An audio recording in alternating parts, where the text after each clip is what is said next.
नमस्कार दोस्तों, आप देखना शुरू कर चुके हैं प्राइम लास। हमारा आज का डिस्कशन का टॉपिक है sources of Indian constitution. Indian constitution को बनाने के लिए एक कॉन्स्टिट्यूएंट असेंबली बनाई गई थी, जिसकी फर्स्ट मीटिंग 9 दिसंबर 1946 को हुई थी। इस असेंबली के टोटल मेंबर 389 थे, जिसमें से 296 मेंबर ब्रिटिश इंडिया से थे और 93 मेंबर इंडियन स्टेट से थे। इस असेंबली ने आगे एक ड्राफ्टिंग कमेटी का गठन किया, जिसके अध्यक्ष डॉक्टर बी.आर. अम्बेडकर थे। Doctor B R. अम्बेडकर ने डिफरेंट कंट्रीज से कॉन्स्टिट्यूशन के सबसे बढ़िया प्रोविजंस को इंडिया की सूटेबिलिटी के हिसाब से इंडियन कॉन्स्टिट्यूशन में जगह दी। मेनली 11 सोर्सेज से हमने इंडियन कॉन्स्टिट्यूशन को लिया है। हमारा पहला सोर्स है government of India act 1935। Government of India act से हमने जुडिशरी का प्रावधान लिया, जो कि आर्टिकल 124 से 147 तक हमारे कॉन्स्टिट्यूशन में है। नेक्स्ट पॉइंट है इसमें office of governor. Office of governor का प्रावधान भी हमने गवर्नमेंट ऑफ इंडिया एक्ट से लिया, जो कि आर्टिकल 153 में है। नेक्स्ट है इसमें public service commission. Public service commission जो कि आर्टिकल 315 से 323 तक है। एमरजेंसी प्रोविजंस जो कि आर्टिकल 352 से 360 तक हैं। और फेडरल स्ट्रक्चर। दोस्तों, ये सभी प्रोविज़न हमने गवर्नमेंट ऑफ इंडिया एक्ट से लिए। नेक्स्ट सोर्स है हमारा यूनाइटेड किंगडम। यूनाइटेड किंगडम से हमने सिंगल सिटीजनशिप का कंसेप्ट लिया, जो कि आर्टिकल 5 से 11 तक है। रिट का प्रावधान लिया, जो कि आर्टिकल 32 से 226 तक है। पार्लियामेंट्री प्रिविलेजेस के प्रावधान को लिया, जो कि आर्टिकल 105 में है। लेजिस्लेटिव प्रोसीजर को अडॉप्ट किया, जो कि आर्टिकल 107 से 111 में है। पार्लियामेंट्री फॉर्म ऑफ गवर्नमेंट का प्रावधान लिया। कैबिनेट सिस्टम को अडॉप्ट किया और रूल ऑफ लॉ का प्रावधान लिया। और बाईकैमरलिज्म का प्रावधान भी हमने यूनाइटेड किंगडम से लिया। हमारा नेक्स्ट सोर्स है constitution of United state of America. दोस्तों, अमेरिका से हमने फंडामेंटल राइट्स को अडॉप्ट किया, जो कि आर्टिकल 12 से आर्टिकल 35 तक हैं। जुडिशियल रिव्यू का प्रावधान लिया, जो कि आर्टिकल 13 में है। इम्पीचमेंट ऑफ प्रेसिडेंट का प्रावधान लिया, जो कि आर्टिकल 61 में है। Removal of supreme court and high court जजेस का प्रावधान लिया, जो कि आर्टिकल 124 क्लोज 4 में है। और इसके साथ साथ हमने इंडिपेंडेंस ऑफ जुडिशरी और पोस्ट ऑफ वाइस प्रेसिडेंट का प्रावधान भी constitution of United state of America से लिया। हमारा नेक्स्ट सोर्स है कनाडा। कनाडा से हमने एडवाइजरी जुरिस्डिक्शन का प्रावधान लिया, जो कि आर्टिकल 143 में है। Appointment of state governor wise centre का प्रावधान लिया, जो कि आर्टिकल 155 में है।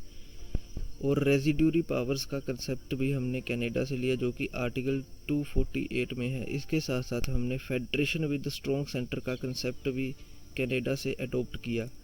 हमारा नेक्स्ट सोर्स है कॉन्स्टिट्यूशन ऑफ आयरलैंड। आयरलैंड से हमने directive principle of state policies को अडॉप्ट किया, जो कि आर्टिकल 36 से आर्टिकल 51 में है। Method of election of president भी हमने आयरलैंड से लिया, जो कि आर्टिकल 55 में है। Nomination of member of Rajya Sabha, जो कि आर्टिकल 80 में है, ये भी हमने आयरलैंड से अडॉप्ट किया। नेक्स्ट सोर्स है हमारा ऑस्ट्रेलिया। ऑस्ट्रेलिया से हमने joint sitting of 2 houses of parliament का प्रावधान लिया, जो कि आर्टिकल 108 में है। Freedom of trade, commerce and intercourse का कंसेप्ट लिया, जो कि आर्टिकल 301 से 307 में है। इसके साथ साथ हमने कंकरेंट लिस्ट, जो कि 7th शेड्यूल में है, का प्रावधान भी हमने ऑस्ट्रेलिया से अडॉप्ट किया। हमारा नेक्स्ट सोर्स है सोवियत यूनियन, जिसको यूएसएसआर भी कहा जाता है।